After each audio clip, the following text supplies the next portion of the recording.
Okay, here we go again.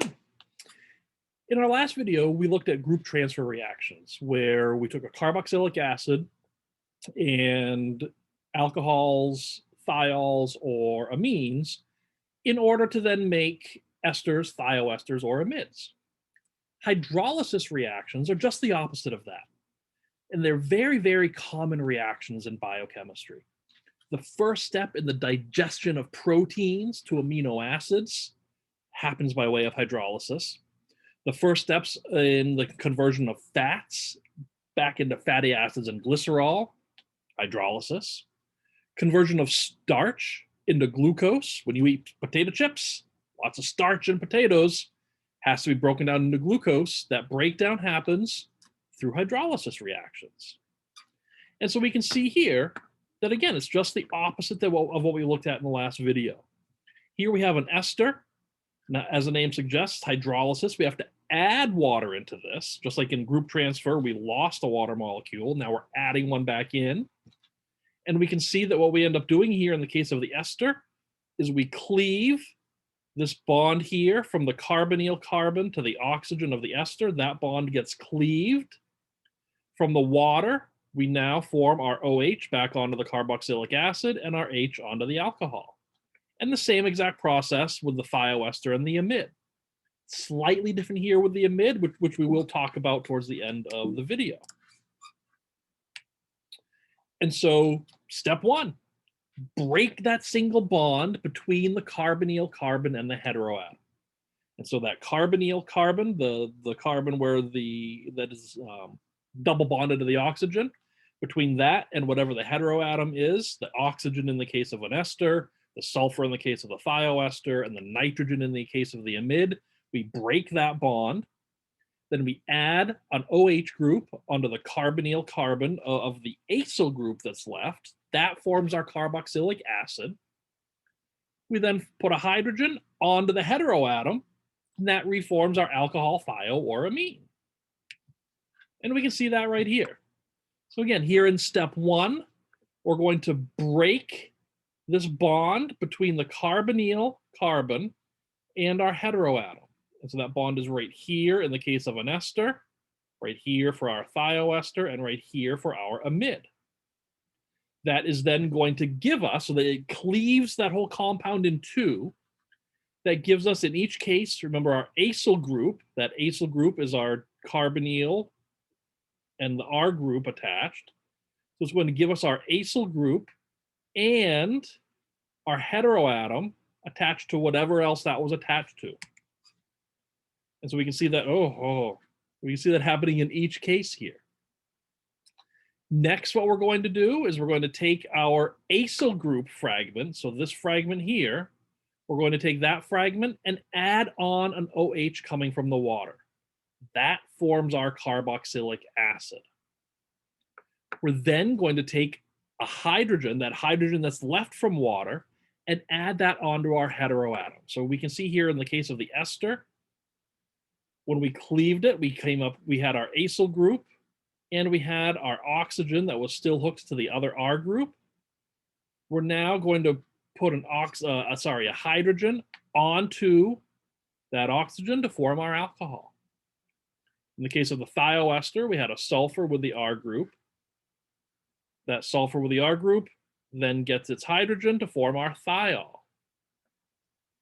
Our amide here, we're left with this nitrogen with whatever its R groups were on there.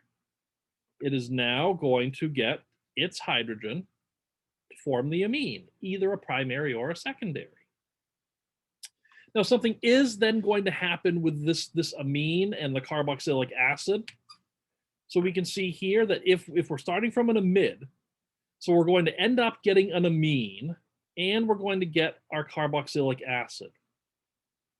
Acid-base reaction. Remember our acid-base neutralization reactions? Here we have an acid, here we have a base. They're going to react with one another. And so the final products of a hydrolysis reaction of an amide are actually what we call the carboxylate ion, the carboxylate ion. So it's our oxygen with the hydrogen removed. So we get an O- here. And we end up forming the conjugate acid of the amine. So those are the actual end products of the hydrolysis of an amide, are the carboxylate ion instead of the carboxylic acid, and the conjugate acid of the amine rather than the original amine. And again, it's just because it's a simple acid-base reaction like we've seen before. Let's look at just a couple examples of these that occur in nature. So one of the things that we're going to see when we study biomolecules starting next week is that proteins are nothing more than long chains of amino acids, and they're connected by what we call an amide bond. Enzymes exist, something what we call hydrolase enzymes exist, to help hydrolysis reactions occur to break those proteins down. And so here we have, and you can see them all in different colors here, we have different amino acids here forming what we call a tetrapeptide chain. And we'll see all those terms later. Don't worry too much about that. We'll just look at the hydrolysis reactions that are occurring here. We have this amide right here. Here's our C double bond O coming over to our nitrogen. And so here's our acyl group here. So we're cleaved right here so that this amino acid comes off. And we end up with our carboxylate ion there. Same thing will happen right here at this amide bond. Here's our carboxylate. Here's our heteroatom. This bond is going to cleave so that we're left with this amino acid. Same thing will happen here, and the same thing will happen here. So we're cleaving our bond, same as we've talked about. We're cleaving our bond between our carbonyl carbon and our heteroatom each time. So we're going to cleave this bond here, we'll cleave this bond here, and we'll cleave this bond here. So 3 separate hydrolysis reactions. So we're going to have to add in 3 water molecules as well. But those 3 separate hydrolysis reactions occur to then split us into the 4 amino acids that made up this chain. Very common type of situation that would occur when we need to start breaking down these long amino acid chains.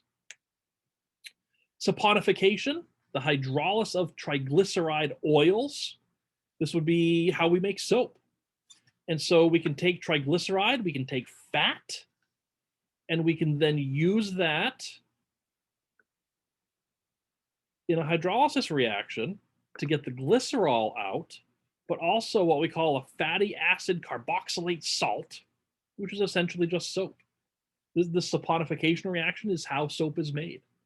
So take some fat, add some base to it. That will help us to cleave these bonds here.